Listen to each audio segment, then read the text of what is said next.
pastor, nada a mí me faltará. En sus verdes pastos me hace descansar. De sus aguas me dará, mi alma él restaurará. Por senderos de justicia me guiará. Por amor de su nombre,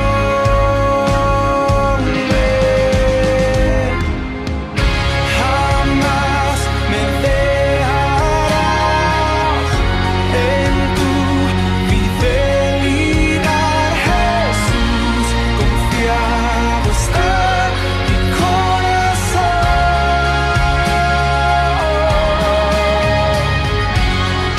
De ti dependeré, tu voz escucharé, Jesús, te seguiré, mi buen pastor. El Señor es mi pastor, no hay razón para el temor, pues su vara me da aliento y protección.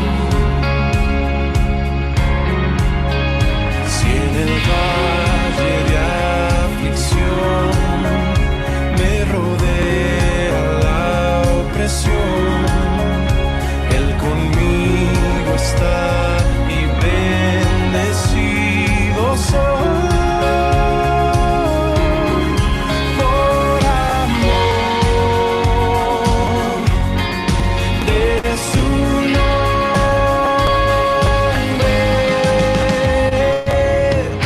jamás me dejarás. En tu fidelidad, Jesús, confiado está mi corazón.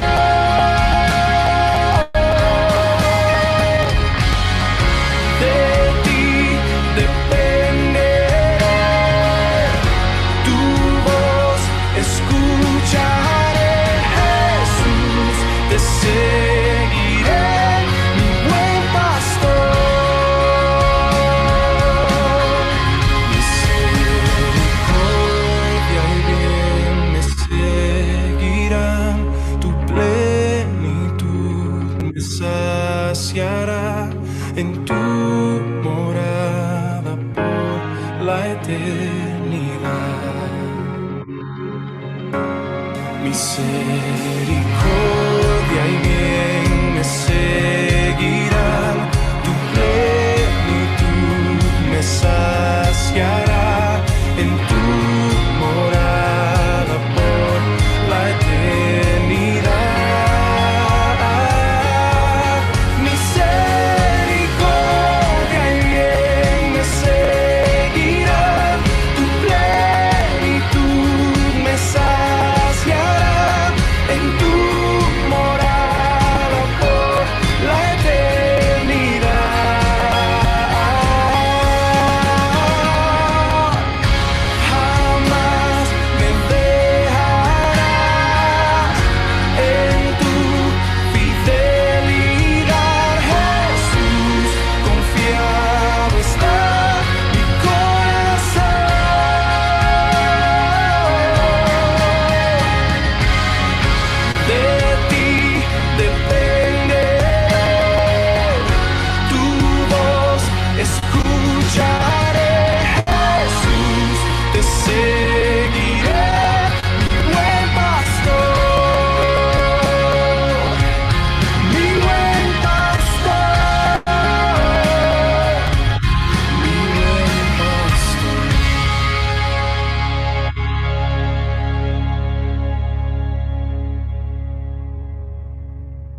Buenos días para todos. Dios les bendiga ricamente y el Señor haga resplandecer su rostro sobre ustedes en esta hermosa mañana que nos reunimos para bendecir, para adorar y para exaltar el nombre del Señor. Queremos presentarnos delante del Señor allí donde usted está. Vamos a levantar una oración al Señor e iniciar nuestro tiempo dominical en esta mañana. Padre amado, gracias. Gracias por el día que nos regalas, por el don de la vida, por la oportunidad que nos das de poder presentarnos delante de ti y utilizar este medio para reunirnos, exaltar, adorar, dar honor y dar exaltación al gran Señor y Rey. Gracias, mi Dios. Gracias porque podemos venir confiadamente delante de ti, sabiendo que tú escuchas el clamor, la súplica de tu pueblo. Hoy queremos ofrecer sacrificio de labios, sacrificio de alabanza, sacrificio de adoración a nuestro Rey, a nuestro Dios. Gracias, Jesús. Gracias porque podemos, oh Dios, aún en medio de las circunstancias, alabar y honrar el nombre del Señor.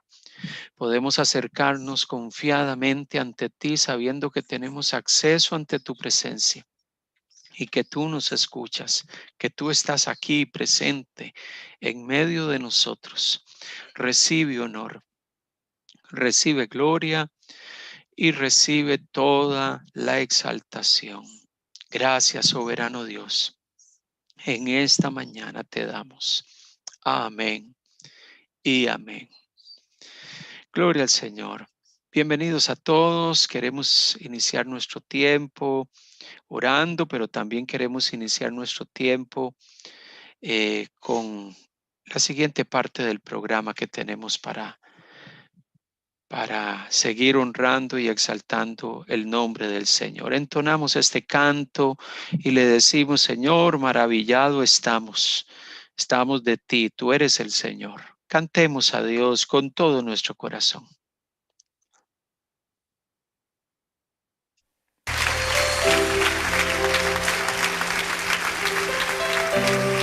Gracias, Padre. Estamos maravillados de ti, Señor, extasiados de tu belleza, santidad.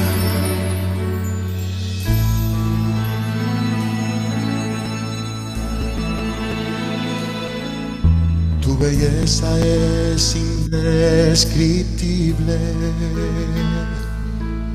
difícil de expresar. Tus obras son incomprensibles. No hay nadie como tú, Señor. ¿Quién podrá entender tu sabiduría? ¿Quién podrá medir tu profundo amor? Tu belleza es indescriptible, majestad entronado estás. Maravillado estoy de ti, maravillado estoy de ti, Santo Dios de bien, la gloria es maravillado estoy, maravillado estoy.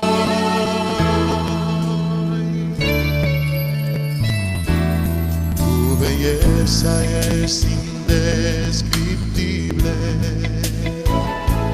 difícil de expresar. Tus obras son incomprensibles. No hay nadie como tú, Señor. ¿Quién podrá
Así es, Señor. Maravillado estamos de poder venir y adorar a un Dios grande, a un Dios excelso, a un Dios maravilloso. Él es merecedor de la alabanza. Él es merecedor de toda la exaltación, de todo el poder, de todo el honor. Recibe, Señor, toda la gloria, todo el honor y todo el poder. Gracias, Jesús. Gracias, mi Dios. Bendecimos tu nombre en esta mañana. Te exaltamos y te adoramos con todo nuestro corazón, con todas nuestras fuerzas. Gracias, mi Dios. Gracias, Señor. Eres bueno. Eres Dios excelso y eres Dios maravilloso. Bendecimos tu nombre en este día. Gracias, Jesús. Gracias, Rey. Si tiene su Biblia allí a mano, vamos a tener nuestra Biblia a mano para poder leer estos textos de las Escrituras y a través de ellos adorar y bendecir el nombre del Señor. Dice la palabra en Hechos de los Apóstoles, capítulo 2, verso 42 al 47.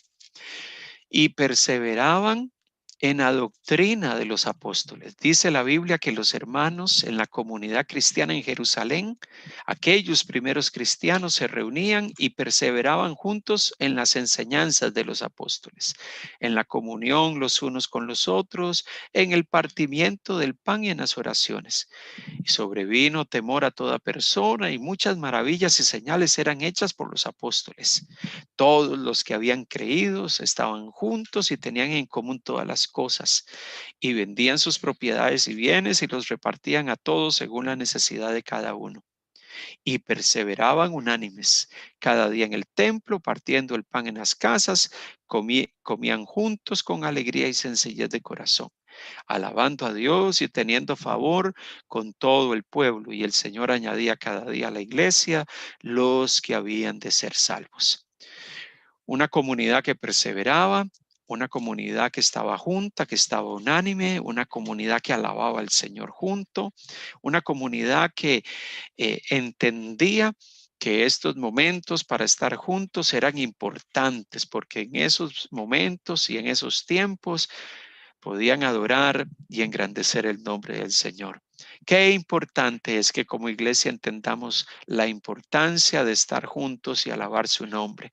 Sigue diciendo la Escritura, y vamos a leer otro texto de la palabra del Señor para poder seguir acercándonos a la Escritura en esta mañana y escuchando lo que tiene que hablarnos. Dice Hechos de los Apóstoles, capítulo 4, verso 32 y 35. Y la multitud de los que habían creído eran de un corazón y un alma, y ninguno decía suyo propio nada de lo que poseía, sino que tenían todas las cosas en común. Y con gran poder los apóstoles daban testimonio de la resurrección del Señor Jesús, y abundante gracia era sobre todos ellos. Así que no había entre ellos ningún necesitado, porque todos los que poseían heredades o casas las vendían y traían el precio de lo vendido y lo ponían a los pies de los apóstoles, y se repartía cada uno según su necesidad. Era una comunidad donde había solidaridad. Se apoyaban. No era un acto obligatorio, era un asunto espontáneo que nacía del corazón de los hermanos, que veían en el apoyarse mutuamente algo que los caracterizaba, que los identificaba. Era una marca de esa iglesia del Señor, que entendía que eran una comunidad que estaba unida y estaba vinculada por la fe.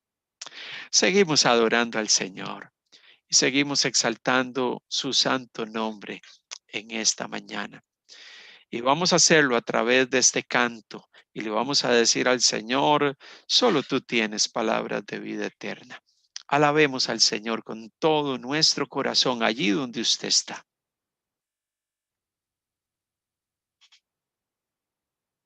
Si estás de fiesta, grita.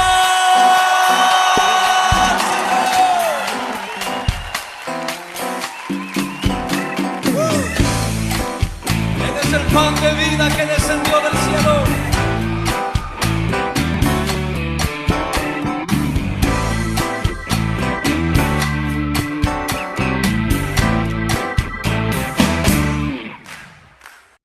Pan de vida es Cristo, la luz del mundo es Jesús, Cordero de Dios inmolado en la cruz, mi Salvador y Rey. El gran Maestro es Cristo, el buen pastor es Jesús, el Hijo de Dios y el gran yo soy, el agua que sacia mi sed. Solo Cristo tiene palabras de vida eterna. Solo Cristo tiene palabras de vida eterna.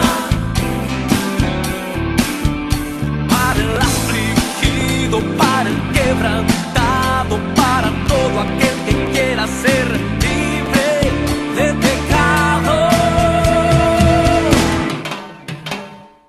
Pan de vida es Cristo, la luz del mundo es Jesús, Cordero de Dios inmolado en la cruz, mi Salvador y Rey. El gran Maestro es Cristo, el buen pastor es Jesús, el Hijo de Dios y el gran yo soy, el agua que sacia mi sed. Solo Cristo tiene palabras de vida eterna. Solo Cristo tiene palabras de vida eterna. Para el afligido, para el quebrantado, para todo aquel que quiera ser libre de pecado.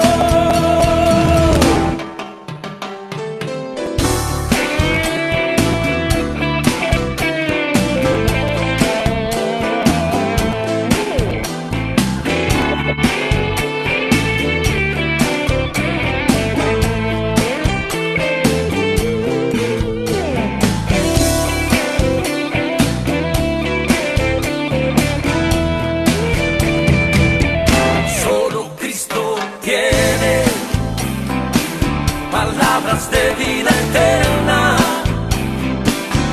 Solo Cristo tiene palabras de vida eterna. Para el afligido, para el quebrantado, para todo aquel que quiera ser libre de pecado. Solo Cristo tiene palabras de vida eterna. Solo Cristo tiene palabras de vida eterna. Para el afligido, para el quebrantado, para todo aquel que quiera ser libre de pecado.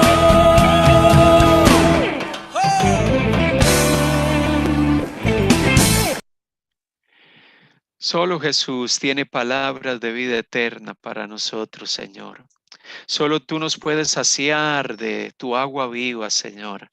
Solo tú, Señor, nos puedes dar el aliento y las fuerzas que necesitamos en medio de los tiempos complejos. Hoy venimos para que tú llenes nuestro corazón y que tu dulce presencia sea renovando nuestras vidas en este día. Seguimos adorando al Señor con su palabra. Dice Primera de Pedro, capítulo 2, versículo 9 y 10.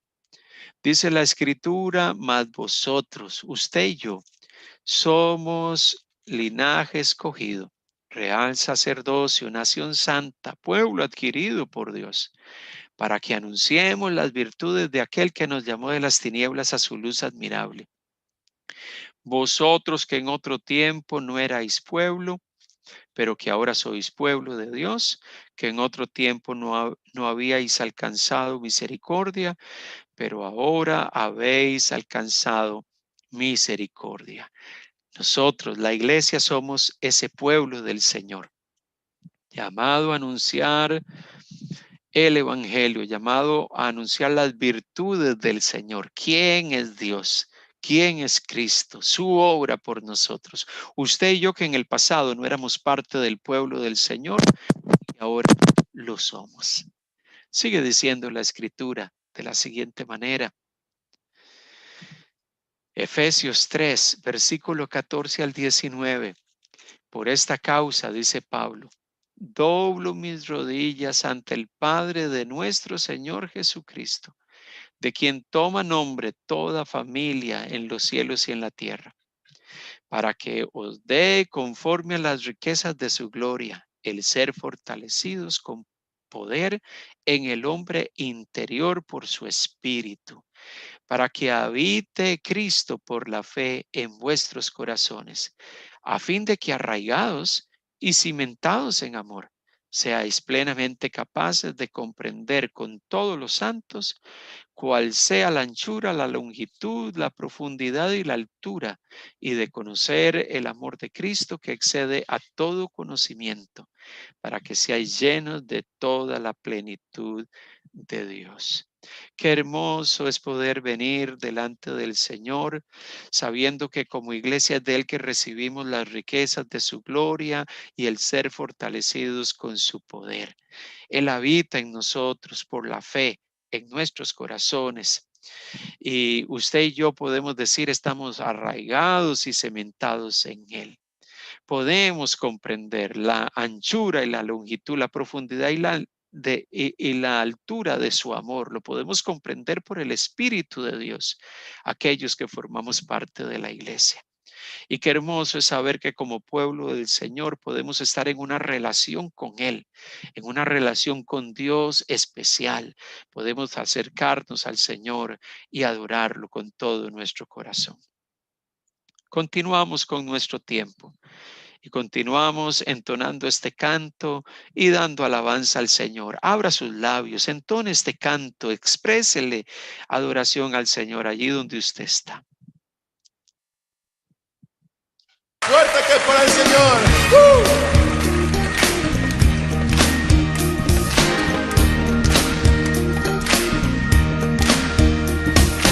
Entra con acción de gracia, por sus labios alabar. En su presencia con gozo, cantando grande y fuerte es Jehová.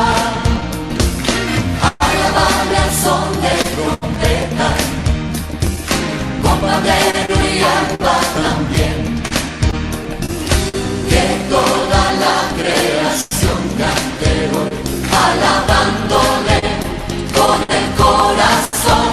Porque bueno es Dios, porque bueno es Dios, porque bueno es Dios, porque bueno es Dios, porque bueno es Dios, para siempre es su misericordia.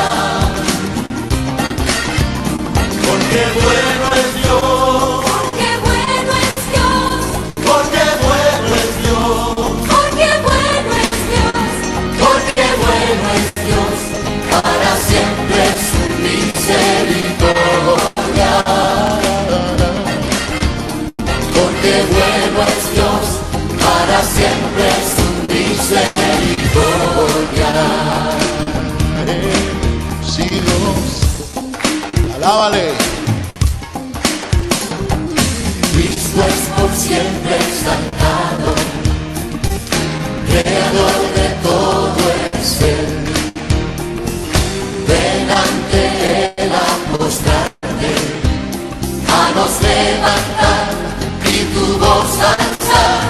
Porque bueno es Dios, porque bueno es Dios, porque bueno es Dios, porque bueno es Dios, porque bueno es Dios, para siempre su misericordia.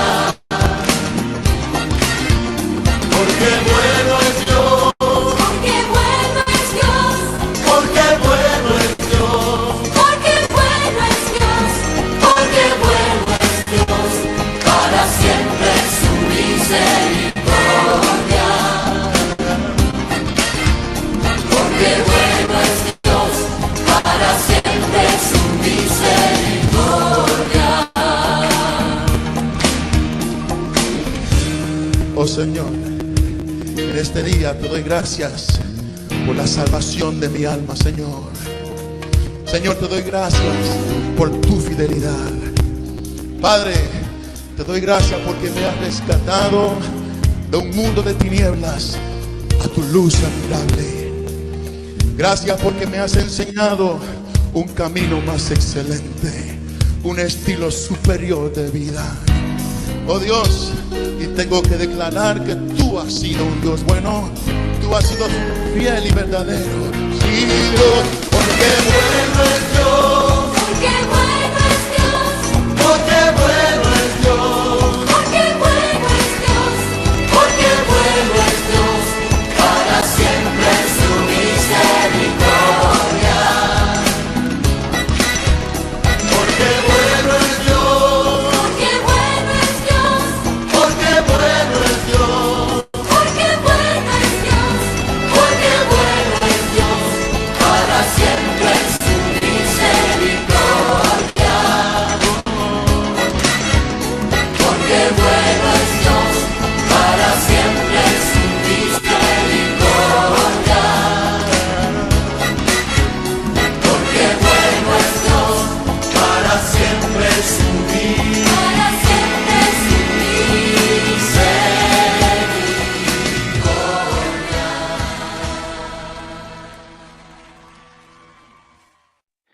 Sí, Señor, allí donde estamos, yo quiero que usted tome un momento para levantar sus manos al cielo y decirle, Señor, gracias. Gracias por tu misericordia. Gracias, Señor, por tantas bondades. Gracias porque vemos a diario tu mano. Vemos a diario tu poder manifestado sobre nuestra vida. No lo merecemos, pero tú en tu bondad nos muestras tu amor, tu gracia y tu cuidado. Y queremos levantar un momento de adoración a ti por lo que eres y por lo que haces. Reconocer que eres Dios maravilloso, Dios bueno. Y el hecho de que declaremos tu bondad no es porque todo lo que nos ocurre es bueno solamente. También hemos tenido tiempos difíciles, también hemos tenido tiempos complejos, también hemos experimentado adversidad y pruebas, pero aún en medio de todo eso, Señor, te alabamos. Aún en medio de todo eso, te exaltamos y te glorificamos y te damos gracias. Bendito sea tu nombre. Bendito sea el nombre del Señor. Gracias, mi Jesús. Tu bondad es inmensa. Tu bondad es para siempre. Y en todo momento y tiempo podemos alabarte por ello. Gloria y exaltación sea nuestro buen Dios. Amén. Amén. Gloria al Señor. Gloria al Señor. Continuamos con nuestro tiempo. Dice la palabra del Señor. Y allí leemos en nuestras Biblias Romanos, capítulo 12, versículo 10 hasta el versículo 16. Amaos los unos a los otros con amor fraternal. En cuanto a honra, prefiriéndoos los unos a los otros. En lo que requiere diligencia, no perezosos, fervientes en espíritu, sirviendo al Señor, gozosos en la esperanza, sufridos en la tribulación, constantes en la oración, compartiendo para las necesidades de los santos, practicando la hospitalidad. Bendecid a los que os persiguen, bendecid y no maldigáis. Gozaos con los que se gozan, llorad con los que lloran. Unánimes entre vosotros, no altivos, sino asociándoos con los humildes. No seáis sabios en vuestra propia opinión.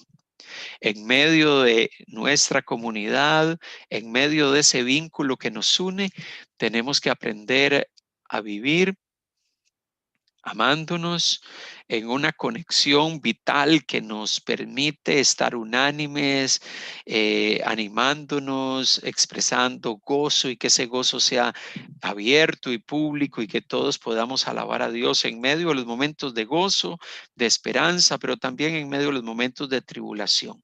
Todo eso nos debe de llevar a estar fervientes en la oración, a servir al Señor con un corazón dispuesto. Mire qué hermosas palabras de Pablo para los hermanos en Roma. Esto es algo que nos debe de caracterizar como comunidad, que nos debe de alentar, que nos debe de motivar día tras día.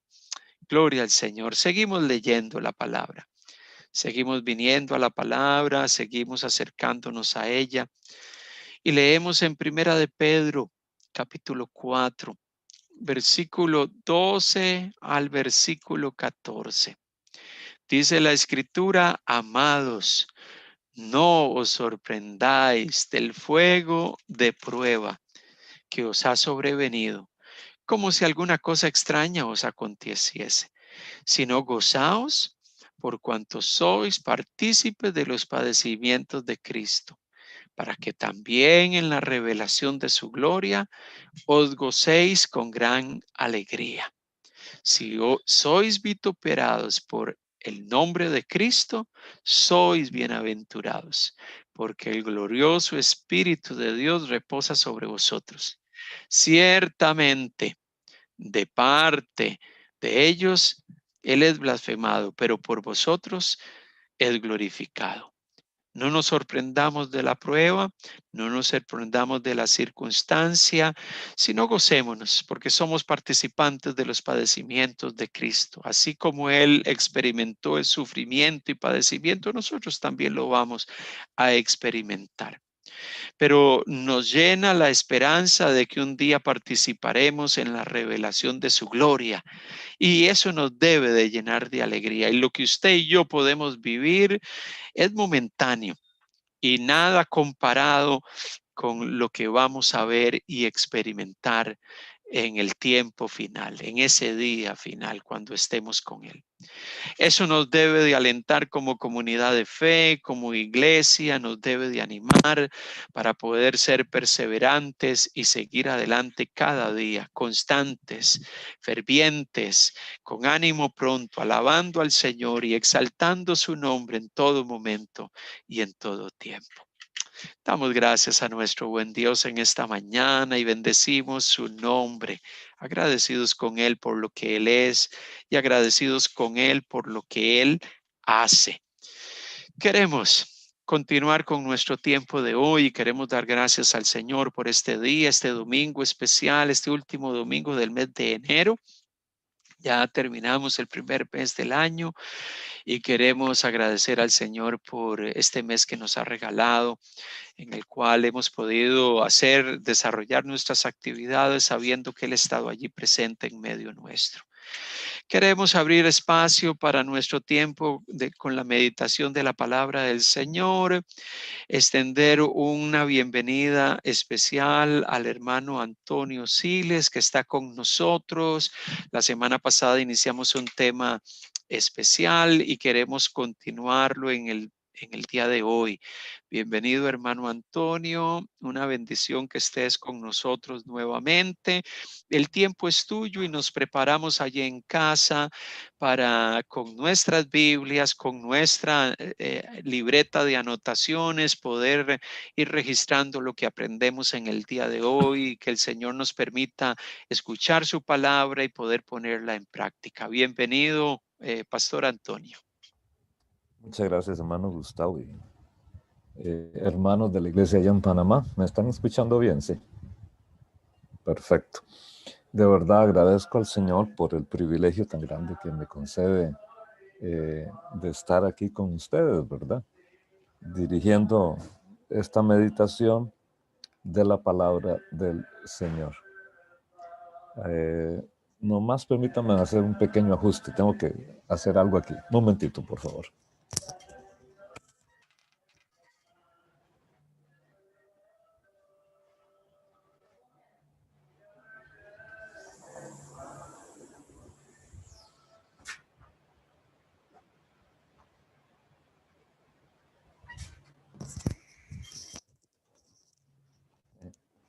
Ahora sí, sé que tenía que cerrar una puerta ahí porque se estaba metiendo un poco de ruido ambiental y aquí estamos. Bueno, la semana pasada estábamos compartiendo precisamente cómo la iglesia, al compartir una historia común con el mundo, con la humanidad, y dentro de esta historia común existe lo que se llama la historia de la salvación, que es la historia del pueblo de Dios y cómo Dios se mete en la historia para transformar la historia misma y realizar, llevar adelante sus planes.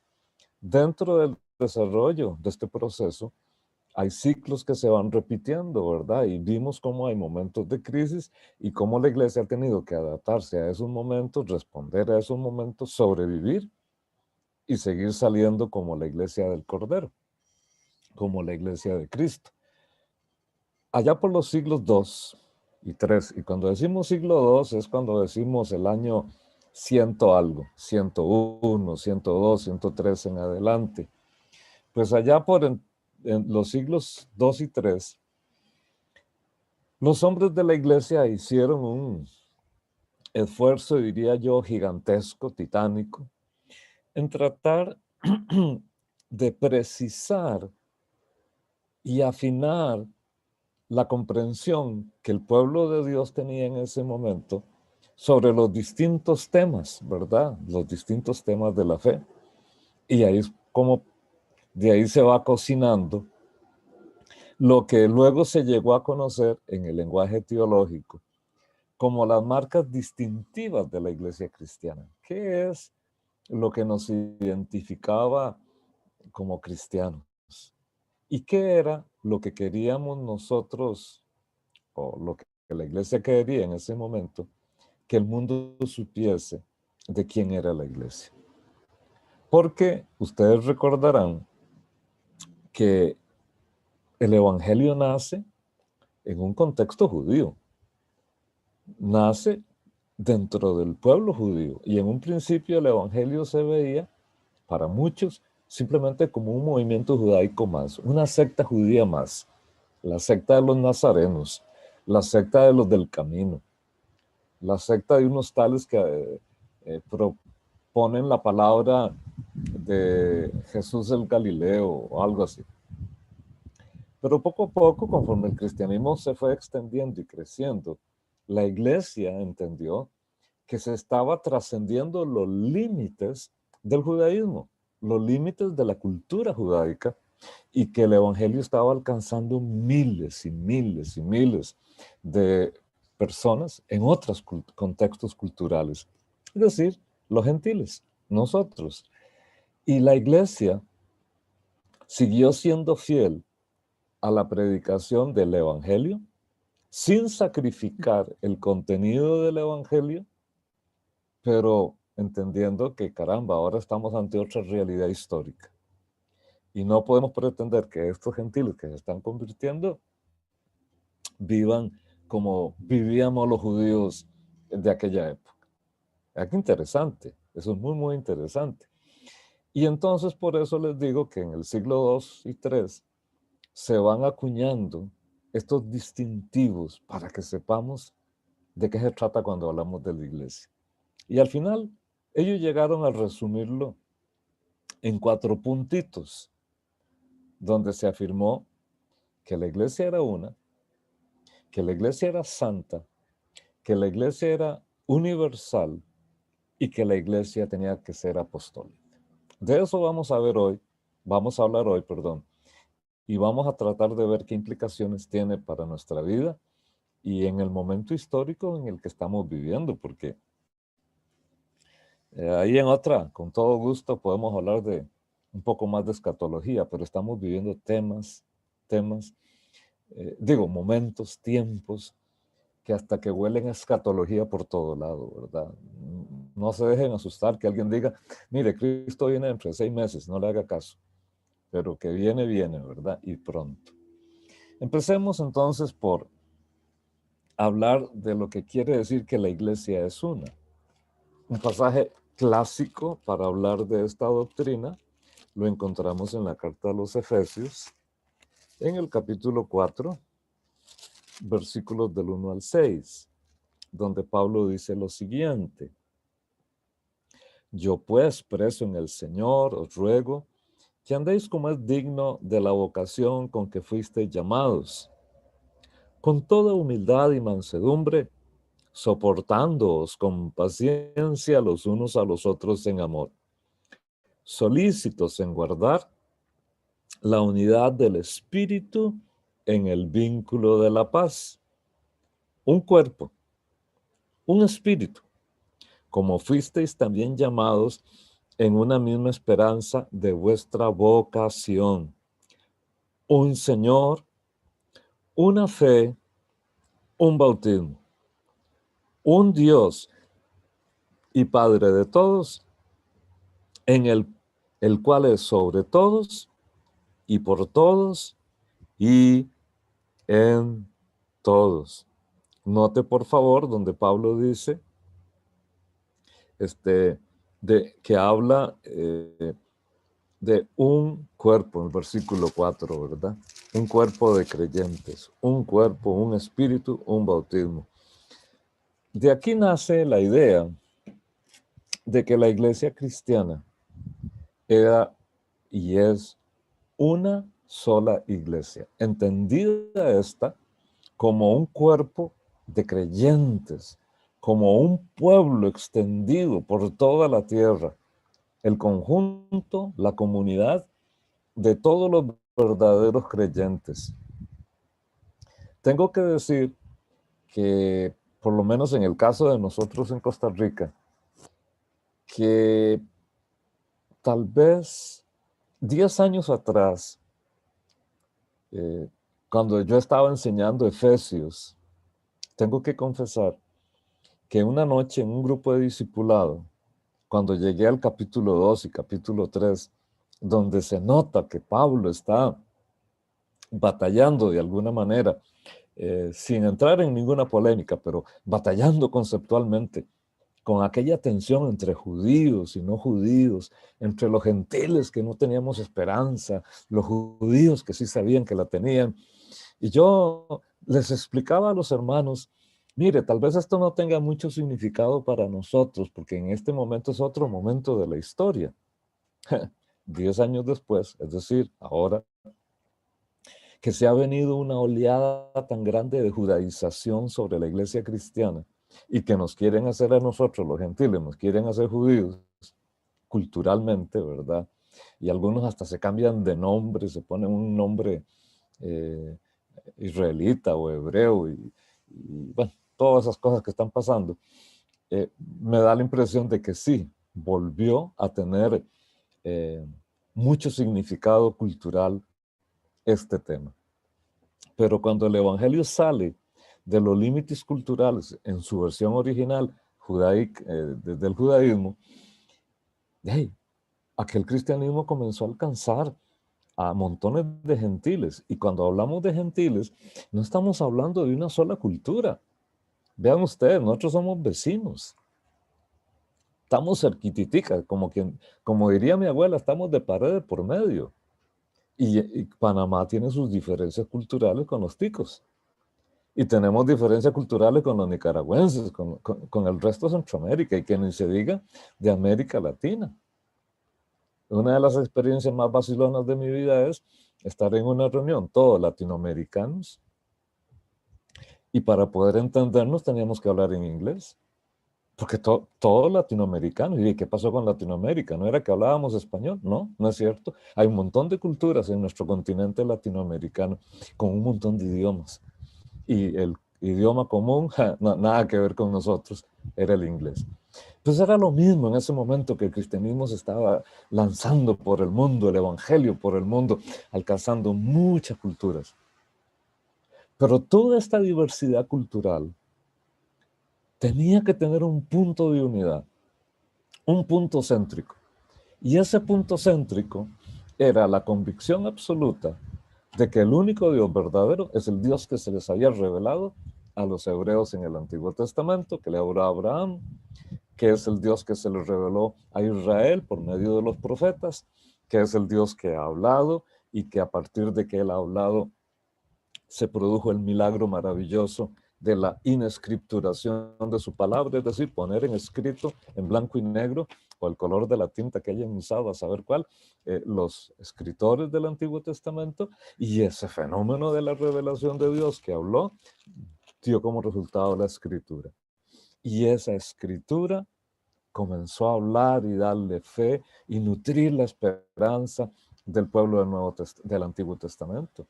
Y que cuando llegó el momento climático de la historia, cuando Dios dijo aquí, Él envió a su Hijo Jesucristo. En palabras de Pablo, cuando llegó la plenitud de los tiempos, Dios envió a su Hijo a este mundo, nacido de mujer y nacido bajo la ley.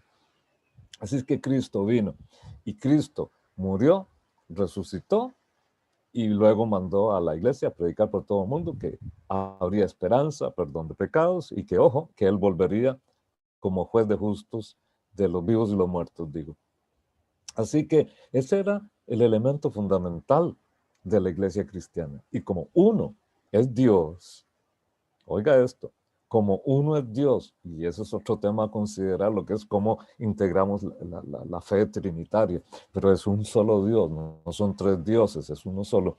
Es a partir de la unicidad de Dios que se desprende la unidad o la unicidad de la iglesia cristiana. No hay dos pueblos de Dios, como algunos han querido ver, hay un solo pueblo de Dios, que en el Antiguo Testamento fue Israel. Y no es que Israel, Dios le quitó ser pueblo de Dios, es que ahora Dios llevó el concepto pueblo de Dios a una nueva etapa donde incluyó a los gentiles junto con los judíos. Y ahora es una nueva realidad multicultural, pluricultural, pero con un solo mensaje. Es a partir de ese único mensaje donde judíos y gentiles nos reunimos en la esperanza de la salvación que Dios nos ha querido compartir. Y no se trató jamás de que los judíos se convirtieron en gentiles, ¿verdad? Ok, hermanos judíos, ya vengan para acá, vamos a comer. Tenemos unas deliciosas costillas de cerdo a la parrilla. O mire, tenemos un sándwich de jamón bien bueno. Y jamón serrano, para que sepa, traído de España. No, no se trata de eso. No se trata que los obligaron a ser gentiles, como se quiso hacer en la Edad Media, ¿verdad? Tampoco fue que los gentiles se hicieron judíos, como se quiere hacer ahora, sino que era una nueva forma de entender la relación con Dios, la noción de que la iglesia, extendida por toda la tierra, con diferentes comunidades, algunos de ellos que ni se conocieron nunca entre sí, formaban la única, sola y verdadera iglesia. La primera carta a los Corintios, en el capítulo 12, Pablo dice lo siguiente, primera carta a los Corintios, en el 12:12. Pablo dice, porque así como el cuerpo es uno y teniendo muchos miembros, y tiene muchos miembros, pero todos los miembros del cuerpo, siendo muchos, son un solo cuerpo, así también Cristo. Porque por un solo espíritu fuimos todos bautizados en un cuerpo. Note eso, versículo 13. En un cuerpo, sean judíos o griegos, esclavos o libres, y a todos se nos dio de beber un mismo espíritu. Así es que la primera noción que sale del concepto de que la iglesia es una sola, tenía que ver con la identidad de que como pueblo de Dios éramos un solo pueblo. Ahora, aquí hay que entender algunas cosas que tienen que ver con la implicación directa, las implicaciones muy prácticas de qué quisieron decir los hombres de la iglesia en el siglo II, cuando salieron con esta idea, y cómo podemos entender esto a la luz del Nuevo Testamento. Bueno, lo primero es reconocer que unidad no es lo mismo que uniformidad. Uniformidad, y de ahí viene la palabra uniforme, no sé cómo es ahora en Panamá, pero en mi época de joven estudiante en la escuela primaria, teníamos que ir con uniforme, todos iguales, el rico y el pobre llevábamos exactamente el mismo uniforme. Por supuesto, habían escuelas para ricos, pero ya era otra historia. Pero uniforme, uniformidad. La uniformidad tiene que ver con una igualdad absoluta, una igualdad en la organización y en la forma que hacemos el culto, ¿verdad? Así es que cuando vemos la realidad de la iglesia cristiana, tal como nos la plantea el Nuevo Testamento, podemos ver una unidad total, pero no podemos ver necesariamente una igualdad en la organización. Nosotros seguimos un modelo de gobierno que trata de reflejar de la mejor manera posible el Nuevo Testamento. Digo. Y el Nuevo Testamento toma una forma de gobierno de la iglesia que viene del Antiguo Testamento. Por eso nuestras iglesias tienen ancianos. Pero no hay nada que nos diga a nosotros cuántos ancianos tiene que tener cada comunidad de fe. Habrán congregaciones, habrán iglesias locales que tengan un equipo de 100 ancianos. Habrán otras que tengan 20 ancianos. Habrán otras que tengan nada más 3 ancianos. Todo depende de una serie de circunstancias, pero no hay nada escrito. No hay nada escrito en que diga cuántos tienen que ser. Que los que tenemos que tener, por supuesto, los tenemos que tener. Y habrán congregaciones donde los ancianos son jóvenes. Jóvenes, jóvenes, jóvenes, jóvenes. Y habrán otras congregaciones donde los ancianos ya serán así como yo ahora, ¿ya? Medio mayorcito, madurito de edad. Así es que no hay nada que nos diga cómo tiene que ser en una manera totalmente uniforme. Y en cuanto al culto, fíjese, nosotros tenemos un sistema de culto que de alguna manera se inspiró en el culto de la sinagoga. Porque ¿cuáles son los elementos de nuestro culto? La oración, los cantos de alabanza, una reflexión de la palabra, una oración final, anuncios. A veces el Señor se mueve de una manera diferente, extraordinaria, y habrán tenido ustedes allá en Panamá, queridos hermanos, cultos que no hubo predicación. Yo no sé, pastor, si a ustedes les ha pasado, a nosotros nos ha pasado. El Espíritu Santo se ha movido de una forma tan tremenda cuando era presencial y ahora también, ¿verdad? Pero recuerdo cuando era presencial, estábamos orando, aquella cosa se puso tremenda, buenísima, y cuando nos dimos cuenta había pasado 1 hora, 2 horas, y cuando me decían a mí los hermanos, pastor, ¿qué va a predicar? No, pues ¿para qué voy a predicar? Ya el Señor hizo lo que tenía que hacer. Yo no vine aquí a figurar. El que figuró, como siempre, tiene que ser el Señor. Otro día podré predicar. A veces es así. ¿Y quién dice que no podemos empezar con la predicación y luego seguir con la adoración? ¿Quién dice? ¿Quién dice? ¿Y quién dice que un día el culto sea solamente oración y predicación y que no tuvimos música? Ay, no es que hoy no sentí la presencia. No, lo que no sintió fue el conjunto de la iglesia. O bueno, ahora no sintió el video. ¿Sí me explico? No hay nada que diga o que imponga uniformidad en cuanto a la organización interna y al culto. Salvo que sí existen ciertos puntos generales, ¿verdad? En cuanto al gobierno, la existencia de los ancianos como gobierno de la iglesia, siendo el pastor un anciano entre ellos, etcétera, etcétera, la presencia de diáconos, etcétera, etcétera. Pero no hay nada que nos diga que somos una fotocopia, porque la iglesia que salga diferente deja de ser cristiana. ¿Por qué? Porque no hace el culto como hacemos nosotros. Esto ha sido parte de la herencia de la Reforma, aunque hay que reconocer que a veces esto ha implicado unas barbaridades, ¿verdad? Porque cuando usted ve ciertos videos, y es que es verdad todo eso, de grupos sobre todo en África y lugares de por allá, con unas prácticas rarísimas, patadas santas, empujones unidos, cosas rarísimas que usted puede ver ahí, o que mejor ni vea. Pero bueno, parte de la posibilidad que hay.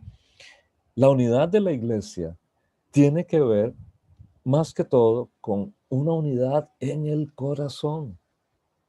El día de Pentecostés, cuando llegó el Espíritu Santo, y se derramó sobre la iglesia, dice ahí que estaban todos unánimes y juntos. Así es que uno puede estar con proximidad espacial, uno puede estar a la par del otro y no estar unánime. Usted va en un bus, en un ómnibus, ¿verdad? Un bus de esos, yo no sé si todavía los harán así en Panamá con mucha bulla, mucha música, ¿verdad? Ah, pero usted puede ir en un bus de esos y no necesariamente usted está en comunión con el que va a la par suyo. Aunque ahora por las restricciones sanitarias va a estar un poco difícil. Pero proximidad espacial no quiere decir unanimidad. Para tener esta unidad tenemos que estar unánimes en el corazón. Y para poder tener esta unanimidad interna, tenemos que tener una visión común. Y esta visión común nos otorga el regalo de parte de Dios de una identidad común. Es a partir de esa identidad que la iglesia perpetúa su conciencia de que somos la única iglesia. No importa el nombre, no importa la forma en que lo hagamos. Decía mi abuelita que cada quien puede matar las pulgas a como puede. Bueno, pues las diferentes iglesias tienen formas diferentes de hacer. Y ya ustedes lo saben muy bien. Habrán iglesias con un culto más avivado, otros más tranquilos, lo que sea. Pero eso no es el énfasis de la vida de la iglesia. Tenemos que recordar que somos parte de la única iglesia. Y si somos la única parte de la única iglesia, se nos impone a usted y a mí un mandato de parte de Dios. En Efesios 4:3 somos llamados a mantener la unidad del Espíritu. Difícilmente alguien podría mantener la unidad del Espíritu en la Iglesia Universal si no mantiene la unidad del Espíritu en su iglesia local. Así es que aquí esto implica para usted y para mí que tenemos que hacer nuestro mejor esfuerzo para promover la unidad dentro de la iglesia local. Y siempre hay gente que quiere salir con las suyas, ¿verdad? Personas que no están de acuerdo, pero que en lugar de hablar conmigo como pastor, comienzan a murmurar con otros. Y entonces le dicen al otro para que el otro le diga al otro y el otro le dice al otro. Y hasta el final, cuando ya la cosa está bien grande, me va llegando a mí como pastor. Si hay algo que a usted no le gusta, yo le he dicho, mire, si hay algo que no le gusta de nuestra congregación, dígamelo a mí, por favor. O dígaselo a alguno de los ancianos. Dígaselo. Hable con las autoridades de la congregación. Tenemos que mantener la unidad del Espíritu. A veces hay, y aquí en el país, en Costa Rica, hay diferentes grupos que no quieren tener vida de iglesia, grupos que se abren a doctrinas de la teología de la prosperidad, de la superfe, grupos con esta nueva oleada de judaización mesiánica, etcétera, etcétera, etcétera. Y a veces hay gente que le gusta estar metiéndose ahí, y van, y vienen. Y luego agarran la idea de que solo ellos en ese grupo tienen la verdad y regresan a su congregación y vienen a enfermar la congregación, porque en lugar de mantener la unidad del espíritu de la iglesia local, lo que hacen es comenzar a filtrar ideas que tal vez no son bíblicas, pero que ellos los asumen y comienzan a generar divisiones. Hermanos, les hago un llamado ferviente como su hermano en Cristo a que mantengamos la unidad en la iglesia local, porque somos una sola iglesia. Y esto también como iglesia, a mí como pastor me tiene que mantener bien humilde, porque yo no soy, como dicen a veces los chiquillos, yo no soy la última Coca-Cola del desierto, como quien diga, somos la única alternativa de iglesia para este mundo. No, y hay gente que a veces plantea las cosas así. ¿Quiénes somos nosotros? ¿Quién soy yo? ¿Quién es nuestra congregación aquí en Costa Rica? Un pequeño granito de arena en medio de la inmensidad del reino de Dios. El problema es que a veces un pequeño granito piensa que es toda una pared de quién sabe cuántos kilómetros. Bueno, no somos quien para juzgar a nadie, Pero en lo que a mí respecta, yo no puedo considerarme más que nadie, tampoco menos que nadie, pero no puedo pensar que soy el único que tengo la verdad y que soy el único y que si yo no lo hago, el reino de Dios va a colapsar. Olvídese, Dios tiene más alternativas de las que usted y yo pensamos. Y cuando se cierra una puerta, Dios tiene quién sabe cuántas ventanas abiertas para darnos una salida. Nosotros somos una partecita ínfima, pero muy importante para Dios, porque Dios cuenta con usted. Dios cuenta con su voz, con sus manos, con sus pies. Dios cuenta con sus recursos.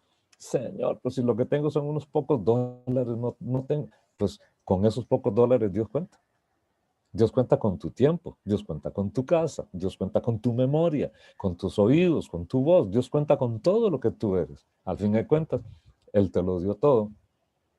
Y entonces, cuando usted toma toda su vida y la pone al servicio de Dios en la conciencia de que somos parte de la una sola iglesia, entonces aquí nadie va a hacerse famoso, ni nadie va a procurar la fama, sino que la gloria sea para Dios.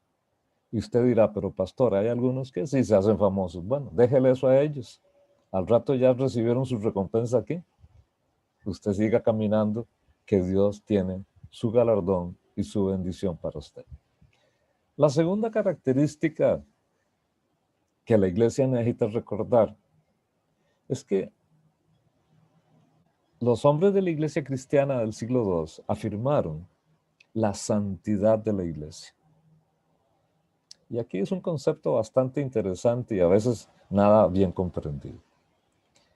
En Efesios 5:26 dice que Dios hizo todo lo necesario por medio de su Hijo para santificar a la iglesia, habiéndola purificado en el lavamiento del agua por la palabra. Qué interesante. Es una metáfora maravillosa. El lavamiento del agua, ¿verdad? Una especie de bautismo, de purificación. Bueno, lo que dice Pablo es que por medio de la palabra, Dios ha santificado y purificado a la iglesia. La palabra santo no significa otra cosa más que consagrado a. Un santo es alguien que le pertenece al Señor.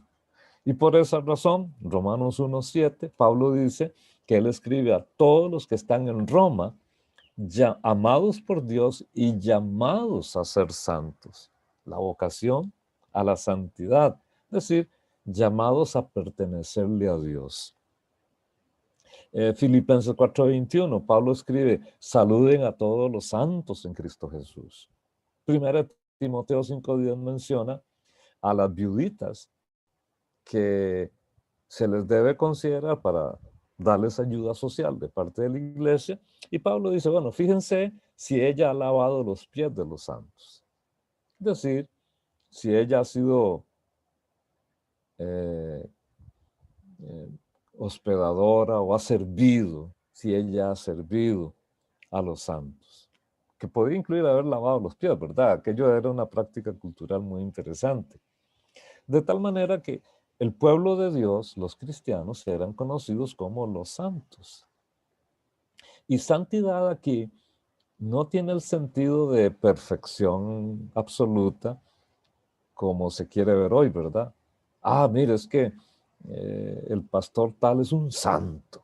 Ese sí, mire, hay que pedirle a él que ore por nosotros, porque él está tan cerca de Dios. No sé si a ustedes, pero a mí me han dicho a lo largo de mi vida, ay, Antonio, usted que está tan cerca de Dios, pídale a Dios por mí. Sobre todo los amigos que no son cristianos, ¿verdad? Los que no quieren nada con Cristo. Pero cuando están en un momento difícil, ahí sí que, amigo mío, usted que es cristiano, pídale a Dios por mí. Así es que la iglesia tenía que entender que ella era la comunidad del pueblo santo de Dios. Y como tal, que somos un pueblo escogido. Y esto quiere decir que la existencia misma de la iglesia, a la luz de Efesios 1:4, no es algo que salió así porque sí, sino que era parte del propósito muy bien elaborado que tuvo Dios desde la eternidad. Y un pasaje que ustedes conocerán perfectamente bien, es uno, como decimos, de los clásicos, ¿verdad? Para hablar de la realidad de la iglesia, es segunda de Pedro, capítulo 2, primera de Pedro 2:9, donde dice, primera de Pedro 2:9, mas vosotros sois linaje escogido, real sacerdocio, nación santa, pueblo adquirido por Dios, para que anunciéis las virtudes de aquel que os llamó de las tinieblas a la luz admirable. Cuando la Biblia dice que Dios es santo, eso quiere decir que Dios es diferente a todo. Este concepto, la santidad de Dios, enfatiza lo que los teólogos llaman como la trascendencia de Dios. Es decir, Dios es totalmente diferente, el totalmente otro, el totalmente distinto, porque no puede ser confundido con nada. Dios no es totalmente diferente a toda la creación que Él produjo, ¿no? Así es que, ¿en qué sentido la iglesia es pueblo santo? Bueno, la iglesia del Señor, la iglesia es santa, es una comunidad santa, no solo porque le pertenece a Dios, como pueblo al servicio de Dios, pero como un pueblo que tiene que ser diferente a los demás. Y aquí, por favor, escúchenme muy bien. En algún momento se ha confundido predicación del evangelio con cultura. Cuando llegaron los primeros misioneros, al menos aquí a Costa Rica, todos ellos venían de una cultura o de Inglaterra, algunos de Bélgica y mayormente de Estados Unidos. Eso significaba que todos venían con su sombrero, con su traje entero, saco, corbata, chaleco, bien elegantes, pero es la norma.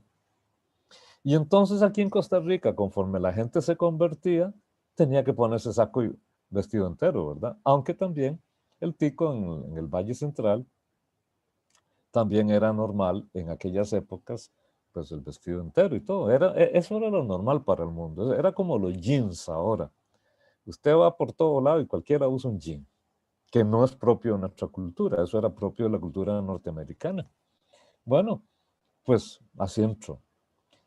Y en muchos lugares la conversión al cristianismo se marcaba por la forma en que se vestían, dejando la ropa tradicional para tener la ropa del misionero que llegó.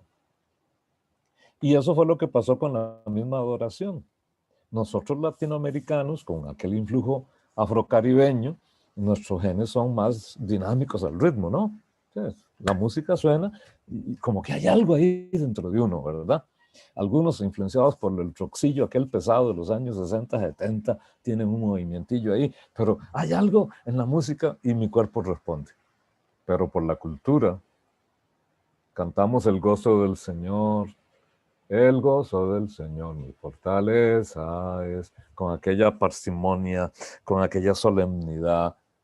Hombre, si estábamos en una celebración jubilosa, pero así era como adoraban estos gentes británicos y gringuitos.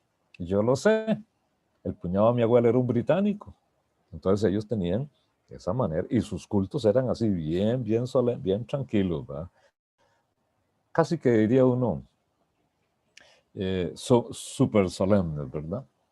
De manera que se confundió evangelio con cultura. Pero el evangelio era mucho más que una cultura. Tampoco podemos pretender creer o afirmar que los primeros misioneros fueron a predicar sin ninguna cultura. Ellos llevaban su cultura, eran judíos y llevaron la cultura judía. Pero poco a poco Dios les fue dando la revelación para entender que había tal cosa como una cultura del reino. ¿Y qué es la cultura del reino? Usted me dirá a mí. Bueno, la cultura del reino se conforma por todos los elementos que surgen de la palabra de Dios, que dice qué es lo que a Dios le gusta y qué es lo que no le gusta a Dios. Y la capacidad que tuvo la iglesia bajo la dirección del Espíritu Santo de poder liberar el evangelio de todos los detalles que eran propios de la cultura de origen, sin sacrificar la esencia del carácter de la verdad de Dios, para luego insertar esto a nuevos contextos culturales. Por eso es que las instituciones rituales del Antiguo Testamento, este es el mensaje unánime de los autores del Nuevo Testamento, se suspendieron cuando vino Cristo. Entonces, todo el sistema de sacrificios, todo el sistema de fiestas judaicas, hebreas, etcétera, etcétera, etcétera, todo eso se suspendió con la muerte y resurrección de Jesús. Y vea que Jesús trajo este refrescamiento cultural. Era impensable para un judío pensar que iba a comer comida no purificada, ¿verdad? Es decir, habían alimentos puros y otros impuros. Y no fue Dios el que le dijo a Pedro, mata y come, y lo que había en el menú era un montón de animales impuros. Y Pedro dijo, no, Señor, yo no. ¿Y qué le dijo Dios? Pedro, no llames inmundo lo que yo he creado puro. Ah, caramba, esto fue una bomba. Pero antes de eso, muchos años antes de eso, ya Jesús había tirado una bomba atómica en cuanto a la comida. ¿Se acuerda cuando se le vinieron unos reclamos de los fariseos, que mire que estos discípulos no se lavan las manos y son unos cochinos, mire que hay que cumplir aquí la ley de Moisés? Y Jesús les dijo, mire, no es lo que entra por la boca lo que contamina al hombre, es lo que sale del corazón. Y cuando los apóstoles se acercan con él en privado, Señor, no entendimos nada. ¿Qué fue lo que usted quiso decir? Y Jesús, ¿verdad? Como que, ¡ay! No entendieron. Ustedes no entienden que lo que entra por la boca llega al estómago y de ahí sale a la letrina. Sentido común en el mejor expresión de la idea. Entró y salió. Pero lo que contamina al hombre, dijo Jesús, es lo que sale del corazón.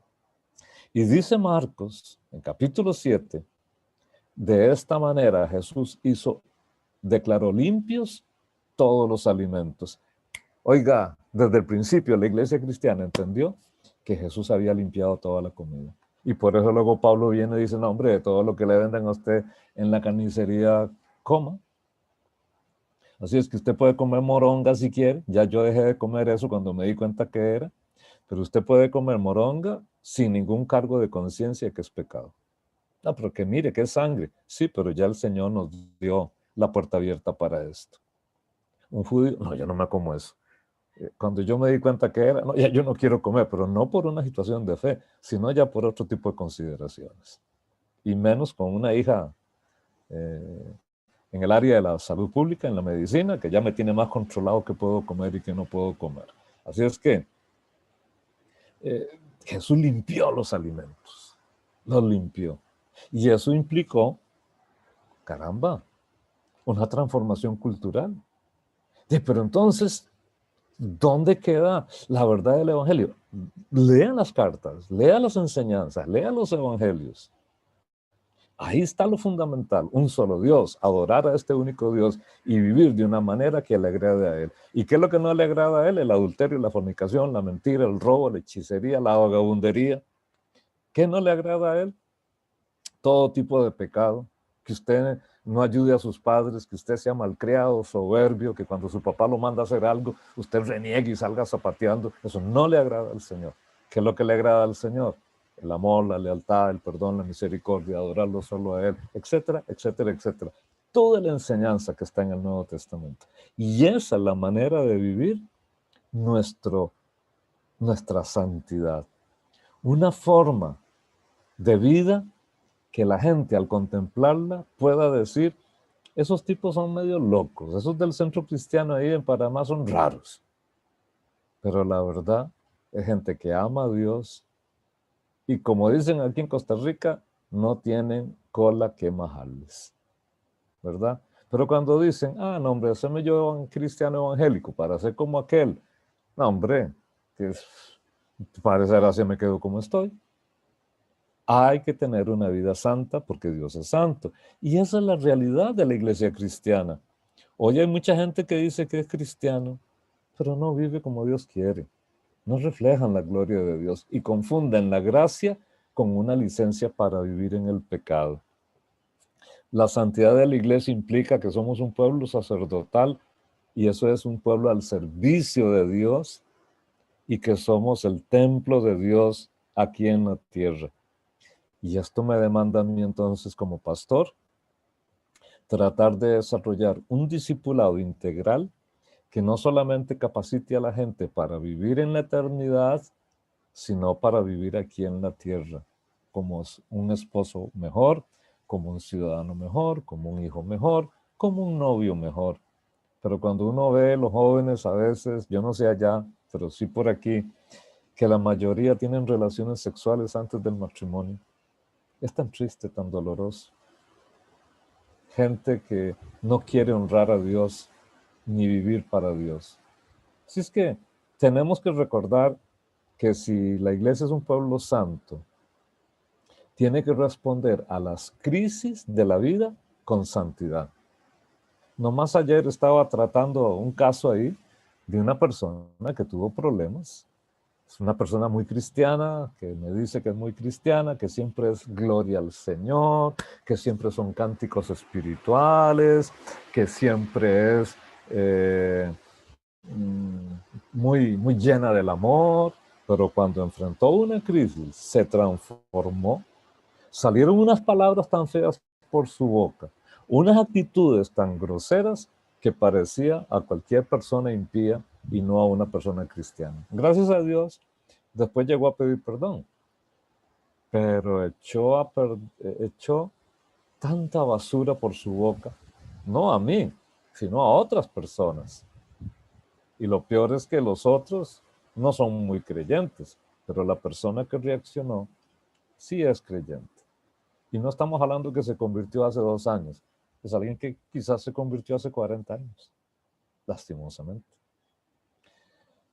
La tercera característica de la iglesia cristiana que los hombres del siglo II vieron es que efectivamente la iglesia era universal. Es decir, ningún grupito puede decir yo soy la totalidad de la iglesia. La iglesia es universal en el sentido de que se extiende por toda la tierra conocida. La iglesia creció de ser una comunidad de 120 personas en el día de Pentecostés a ser una comunidad de millones y millones de personas en el mundo. Lastimosamente hoy, alrededor del 29 al 30% de personas nunca han escuchado hablar de Jesucristo. Y creo que el Señor quiere que nosotros podamos dar nuestro aporte. Algo tenemos que hacer. Marcar una diferencia. Hay gente que se compromete con proyectos para salvar la foca, una foca no sé qué que hay allá por Groenlandia. Y está bien. Dios bendiga a esa gente. Están ayudando a las pobres focas. Y usted dice, pero mire, yo estoy en un proceso, yo me metí en un proyecto para salvar a la tortuga baula. Muy bien. ¿Y cuántas tortugas ha salvado? Y solo 2. Y alguien dirá, no hombre, tanto esfuerzo para salvar 2 tortugas baulas. Y usted podrá decir, bueno, sí, pero marqué la diferencia por lo menos para esas 2 tortugas. Ojalá que eran macho y hembra para que la especie siga. Bueno, se vale. Pero si somos capaces de hacer esos esfuerzos tan grandes por una tortuga o un mono o una mariposa o lo que sea, ¿no cree usted que vale más todavía el alma de un ser humano? Entonces, como la iglesia es iglesia universal, la iglesia cristiana tiene que ser étnica y culturalmente neutra, porque ninguna cultura es la cultura única de la iglesia. ¿Sí me explico? Es decir, la iglesia no tiene diferencias raciales. No debe tenerlas. Y lastimosamente en el pasado, en países, entre comillas, cristianos, a los hermanos de color no los dejaban entrar, o menos que fueran pastores. Entonces, si quiere ser pastor, usted, pastor, tiene una comunidad de color. Y a veces las comunidades de color son tan racistas que no dejan entrar al blanquito, al fulito, como dicen ustedes, ¿va? No lo dejan entrar. Y menos que predique. No, el pueblo de Dios debe trascender las barreras raciales, políticas, económicas y sociales. Cuando yo me criaba, mis abuelos les gustaba mucho la música mexicana, las rancheras y eso. Y había un cantante que se llamaba Pedro Infante.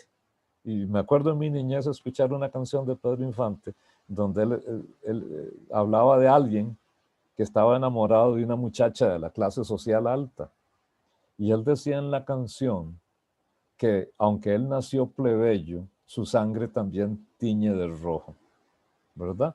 O sea, yo vi los huesos de San Martín de Porres en la Catedral de Lima, y ahí San Martín de Porres por dentro era blanco. Tanta cosa de los blancos, ¿verdad? Y que los negros, blanquititicos los huesitos de San Martín. ¿Qué diferencia hay dentro de los huesos de un tipo caucásico de ojos verdes y piel blanca? Nada, nada.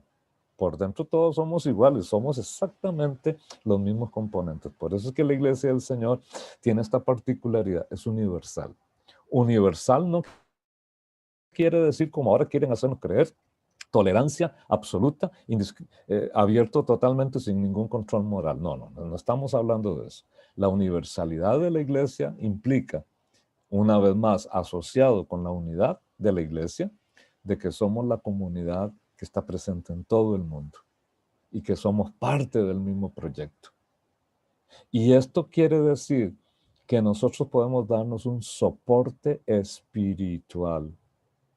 Yo sé que algunos de ustedes han orado por nosotros, Pastor Ulvinda, su esposa, en algunos momentos muy críticos de nuestra vida han orado, sobre todo cuando mi esposa tuvo el cáncer.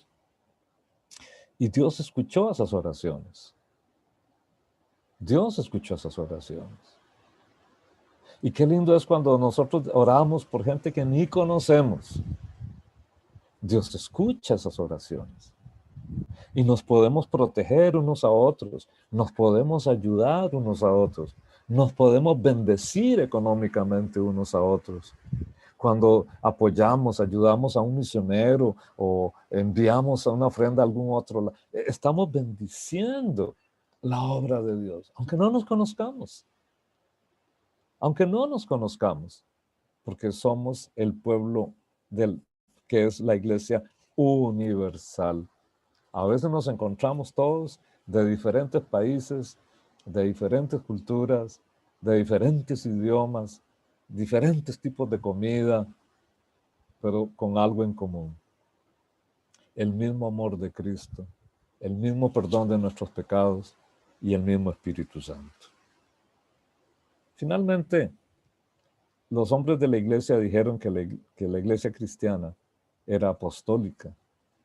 Y quizás esto es uno de los que pega más fuerte hoy, por esas ideas de que usted necesita un apóstol, ¿verdad? Bueno, tienen el apóstol Gustavo ahí, gracias a Dios, pero si no tiene un apóstol, esta iglesia no va a funcionar. Y algunos andan diciendo ahí, mire, yo soy el apóstol para América Latina, o soy el apóstol de Panamá o de Costa Rica, lo que sea. Pero ¿qué querían decir los hombres de la iglesia cuando acuñaron este concepto de que la iglesia era apostólica? Bueno, ustedes saben, tal es la enseñanza de Pablo. Nadie puede poner otro fundamento que el que está, que es Jesucristo. Cristo es la roca inconmovible de los siglos sobre la que se levantó la iglesia cristiana.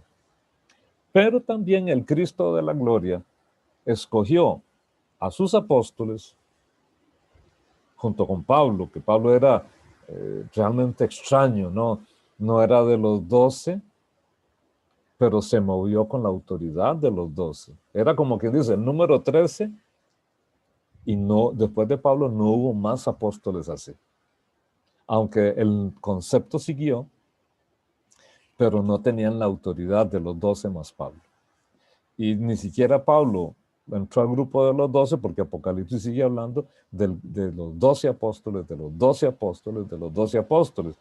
Y por favor, no se abra la idea, como dijo alguien de ahí, es que Pedro se equivocó porque Pedro no tenía que nombrar a Matías porque ya Dios tenía escogido a Pablo. Y Pedro, por apresurado, nombró al que no tenía que nombrar. No, eso no es cierto.